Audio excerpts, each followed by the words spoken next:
और प्रधानमंत्री बोल रहा है वो बांग्लादेश की आज़ादी में जेल भेजा। प्रधानमंत्री को कौन सीरियसली लेता है, कुछ भी बोलते हैं। अब आप बताइए मुझे, बांग्लादेश की आज़ादी में तो भारत साथ में था, तो जेल में उनको कौन डाल दिया? वो गुजरात में रहते थे कि कराची में रहते थे? तो झूठ बोलते हैं, कुछ भी बोलते हैं। और मेरे लिए बड़ा ही अफसोस की बात है कि भारत जो है वो दुनिया का सबसे बड़ा लोकतंत्र है और उसके प्रधानमंत्री कुछ भी जाकर के बोलते हैं। तो मुझे लगता है या तो प्रधानमंत्री को बाहर जाने पे रोक लगाना चाहिए या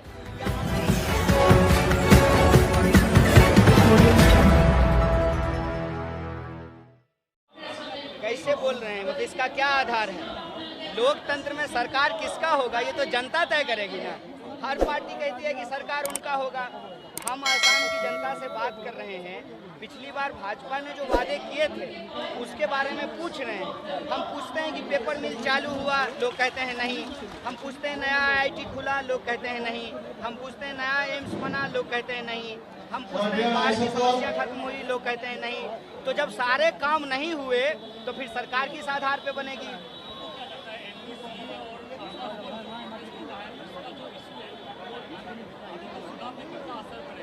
देखिए, वो जो लड़ाई है वो एक जन आंदोलन है। उसका असर कितना होगा ये तो चुनाव के बाद पता चलेगा। लेकिन हम इतना जरूर समझ पा रहे हैं कि लगातार मौजूदा जो सरकार है उसका क्रेडिट जनता की नज़रों में कम हुआ है, उसके प्रति जनता का भरोसा कम हुआ है। और लगातार जो भाजपा की सरकार और खास करके प्रधानमंत्री जो झूठ बोल रहे हैं उससे प्रधानमंत्री के पद की गरिमा का मानहनन हो रहा है, उसका मजाक बन रहा है। तो हमको लगता है कि इसीलिए भाजपा के पास चूंकि कोई मुद्दा नहीं है तो वो इधर उधर की बात करके वो वोट समेटना चाहती है। अभी वो बांग्लादेश गए और कह रहे हैं कि बांग्लादेश को आज़ाद कराने में उनकी भूमिका है। 15 लाख आप किसी इंसान के खाते में पहुंचा नहीं पाए, 2 करोड़ नौकरी दे नहीं पाए, आसाम में पेपर मिल चालू नहीं कर पाए, नया IIT नया यूनिवर्सिटी नहीं बना पाए।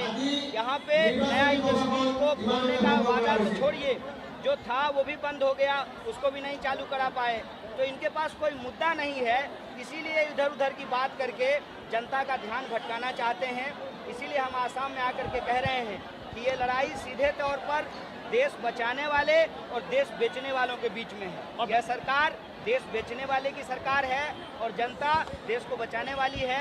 और बचाने का लोकतंत्र में एकमात्र तरीका है कि वोट से आप सरकार को बदलिए, नया सरकार को लेकर के आइए, यही अपील। और प्रधानमंत्री बोल रहा है वो बांग्लादेश की आज़ादी में जेल भेजा। प्रधानमंत्री को कौन सीरियसली लेता है, कुछ भी बोलते हैं। अब आप बताइए मुझे, बांग्लादेश की आज़ादी में तो भारत साथ में था, तो जेल में उनको कौन डाल दिया? वो गुजरात में रहते थे कि कराची में रहते थे? तो झूठ बोलते हैं, कुछ भी बोलते हैं। और मेरे लिए बड़ा ही अफसोस की बात है कि भारत जो है वो दुनिया का सबसे बड़ा लोकतंत्र है और उसके प्रधानमंत्री कुछ भी जाकर के बोलते हैं। तो मुझे लगता है या तो प्रधानमंत्री को बाहर जाने पे रोक लगाना चाहिए या अपने मन से इनको भाषण देने पे रोक लगाना। और एक बात बोल रहा था, मामा के बारे में बोला था। मामा आप क्या था? मामा? अरे भाजपा में मामा, फूफा, मौसा यही तो चल रहा है। भाजपा कहती थी कि हम परिवारवाद के खिलाफ हैं, तो भाजपा के नेता से पूछिए कि अमित शाह ने अपने बेटा को BCCI का सेक्रेटरी कैसे बना दिया है, बेबी साहब BCCI का सेक्रेटरी कैसे हुआ है, ये सवाल पूछना चाहिए। तो जो आरोप भाजपा किसी जमाने में कांग्रेस पे लगाती थी, आज वो सारा काम वो खुद ही कर रही है। जनता ने भाजपा को इसलिए चुना था कि भाजपा आकर के कोई नया काम कर रही है। नया काम तो कुछ करती नहीं है। अब कांग्रेस कहती है कि हम देश को कांग्रेस मुक्त करेंगे, लेकिन सारे कांग्रेसियों को बीजेपी में शामिल करा ले रही है। इससे कांग्रेस मुक्त कैसे होगा? तो ये कुल फजूल के मुद्दे हैं। असल मुद्दा आज भी जो आसाम का है वो जस का तस पड़ा हुआ है। कनेक्टिविटी जो है उसमें कोई डेवलपमेंट नहीं हुआ है।